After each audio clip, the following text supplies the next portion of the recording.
All right, welcome guys. It's me, Daniel with VintageMagic.com. Welcome back to another video. All right, so today's video is about insurance of Magic the Gathering cards. I've talked about this in the past, and this Ask Daniel video actually was prompted by a gentleman named Michael from the Kansas City, Missouri area.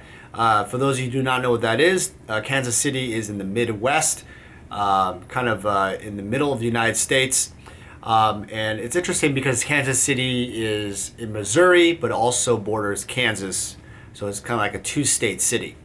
I'll grab my coffee real quick. So Michael asked this question. He had a question. He had about a $75,000 Magic the Gathering collection. He wanted to know how would I go about insuring that collection. And, obviously, if something happened like a fire or theft, whatnot, how would that be protected? Now, I've actually talked about this in some of my other videos in the past, but one of the most common ways the most affordable ways to insure your collectibles or actually protect your collectibles is just get a bank safe. I would get a bank safe in obviously a very protected building area, has no risk really to flooding, structurally very sound, and also if you get a safe, make sure it's not like on the lowest part of the floor, unless you're on a very high floor or something in a bank. It doesn't really matter, like in New York or something. But in general, it doesn't matter what kind of bank safe you get. They're very safe. Obviously there's a lot of security. It's not like what you see in the movies where they're going to find just your safe and drill that safe and then take away your collectibles.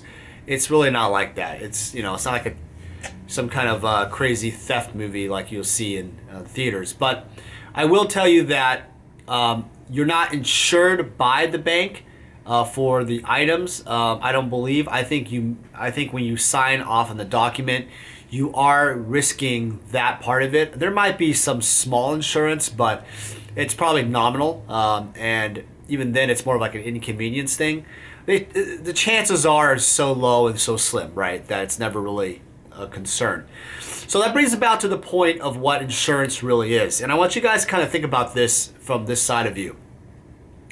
How the insurance world market works is that you have a large number of people that are required to have insurance, and some people don't even, some insurances are not required.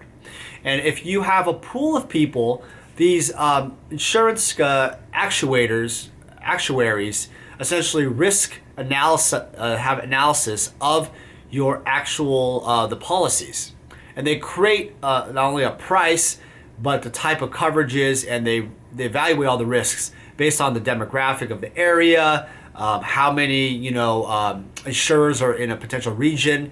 Because if there's too much of exposure in one area and something does happen to that region, it could be a total catastrophe, a total nightmare for that insurance company. So they spread their love around in different areas, and it's not like they don't insure everybody, but the rates will go up. The premiums will go up more and more. But I want you guys to think about this in terms of like my thought insurance is it's more about like what is really the potential of something actually happening to your Magic the Gathering collectibles? What is the likelihood of you losing them or getting them stolen? Or is the area you're going to like Starbucks or places you go to play, like the local game store, are they really risky essentially for potentially something to happen for an insurance claim?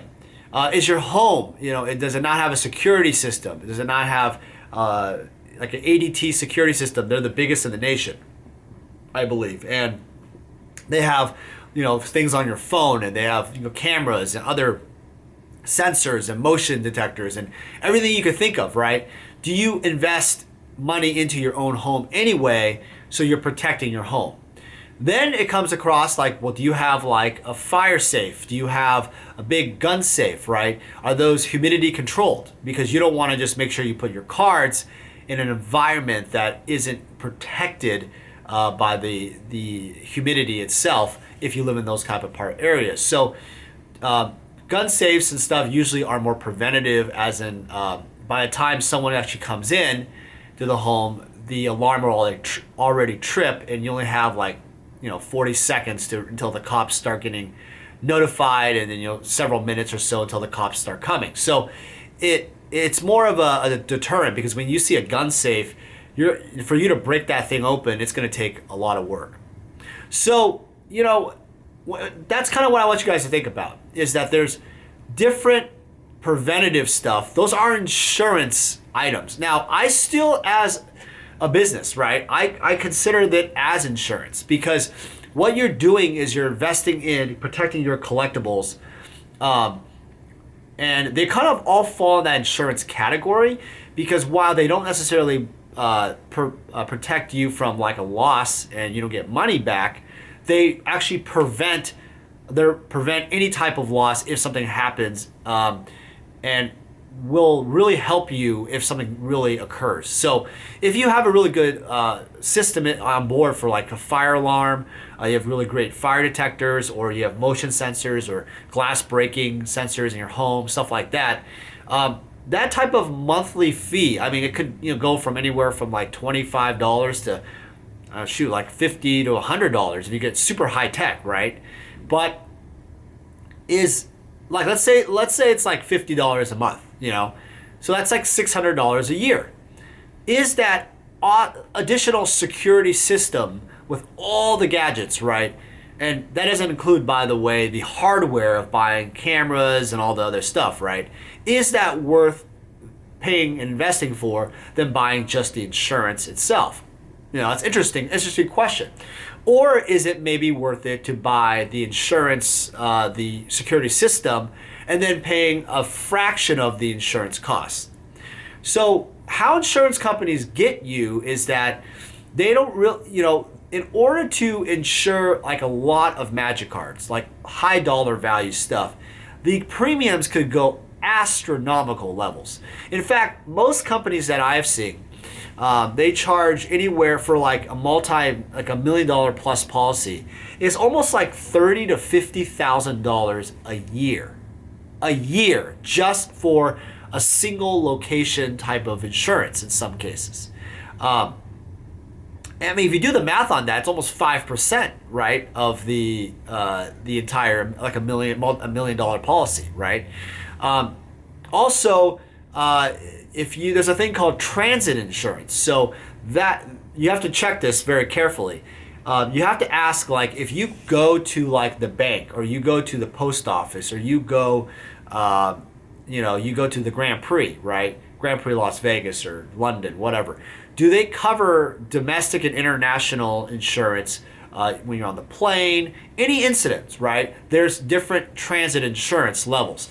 I've seen some insurance companies that actually have transit insurance for, like, let's say you name like the bank or Starbucks that you go to all the time. They'll protect on those locations while you're there.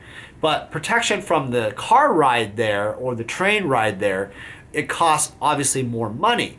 And so you'll have to understand something, that if you don't ask that in your policy provider, you're going to get in big trouble if something does happen. So make sure you ask that. Another thing I also notice is the deductible. The deductible, obviously, with car insurance, it allows you to essentially have kind of this, you'll pay less if you get a higher deductible, right? And you pay more if you have a lower deductible. Same goes with cards and stuff. So the way I look at it is that, it's more of like I look at it as more of like a catastrophic loss. Because if like a $500 card, and that's a lot of money to a lot of people, but let's say for me, let's say my business inventory is, $5 million or whatever, theoretically, right? And so let's say I lose a $500 card. That is more of just a business loss than it costs more to file a claim, and then pay, and then let's say I have a $500 deductible. That $500 deductible would actually be an enormous premium every year. So it's better to maybe raise that premium relative to your collection value. So in the case of Michael, he has a collection of 75,000. A deductible of 500 might make sense, maybe even 1,000. Now keep in mind, if you keep doing all these claims, your insurance company will raise the rates. So you might have to weigh this. It's almost like a car situation. If someone scratched your car at the freaking grocery store, is it worth filing a claim based on just a dent? You can get done at an auto body shop for maybe $500 to $1,000, even though maybe the insurance company will cover half of it. The fact that there's a claim on there may increase your premium, so that you have to weigh that out. I bring this all up because I feel like people don't understand that you can't theoretically insure your collectibles for the full amount all the time without paying a ridiculous premium. And it's kind of like almost like if you're putting a lot of the items in your bank safe, or you have all the security protection, it's almost like you're almost what I call overpaying your premium, overpaying insurance coverage. You're overcovered in the sense that the risk of you actually having a catastrophic loss is so low, yet you're insuring yourself like it's going to happen, and for full amounts, it's going to cost you so much cash. So make sure you look at that. Like, ask yourself, am I really at risk? Or do I just want to cover some partial loss and stuff? I also will keep in mind, I'm not going to advise people on specific insurance companies in this video. I'm not sponsored by anybody and whatnot, but I will tell you that I usually go with insurance companies who are larger companies who have been around the block and have a lot of money in general. The reason why is that the smaller companies, I find, tend to not, if something does happen, they tend to have not enough capital in some cases, and there could be issues there. So, obviously, all the big companies out there, I would ask your policy provider if they offer collectibles insurance, and then state, these are trading cards like baseball cards, gaming collectibles, almost like hobby items. And this gets to my point on if a company will even insure Magic the Gathering. If you tell an underwriter, people that are writing your insurance, hey, I want to insure Magic the Gathering, you're going to obviously have to explain what that is. I would just use the word trading card collectibles, trading card games, toys, that kind of realm, that type of thing, is in the same realm. For those of you who have art for Magic the Gathering and other artwork and stuff, there is specific art insurance that they have to schedule. So this thing called schedule is very important to understand. In the world of, like, let's say, a lot of people have like a homeowner's policy, or they have like a basic renter's policy if you're renting an apartment. And those people are paying, very little, like probably like $10 to $20 a month. And they're covered, for their personal property. That covers TVs, computers, the bed, the basic necessities, right?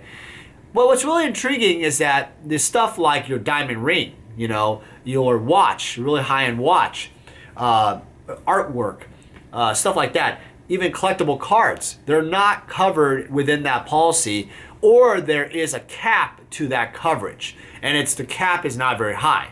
That is why when you, for example, if you get a really nice wedding ring for your wife, you need to consider that to get diamond insurance, jewelry insurance, specifically for that. And the reason why is because they specialize in that. It's like specializing in a specific type of item to protect it, and if something happens, they're going to cover it in full. There'll be no problems. Same thing with Magic cards and collectibles. You're going to have to schedule certain cards. I do advise people to schedule cards that have super high significant value.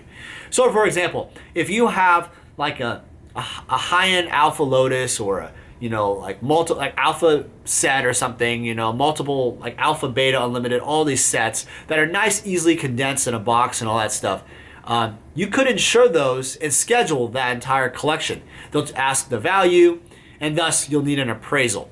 And that brings up the topic of appraisals, is that if you need an appraisal for Magic the Gathering collectibles, I've been doing it for many years. My company, VintageMagic.com, would be happy to do an appraisal. It does depend on the size of the collection, what type of appraisal. People always ask me, what does it cost? Starting cost will easily be about $100. Some cost, thousands, because some collectors want me to fly out to their location and do spreadsheet work and do all these fancy letters and stuff like that, authenticity stuff. That costs a lot of money. So, and time, it takes a lot of time. So people wonder, well, what's the point of the appraisal? Well, the point of the appraisal is to have basically documentation proving to the insurance company that you have your ducks in a row. So you have the peace of mind that if something does happen, you are basically already set for a claim, and it's not going to be a total battle. I mean, imagine if you had no appraisal and you just lost all your Power 9, all these cards. Imagine this.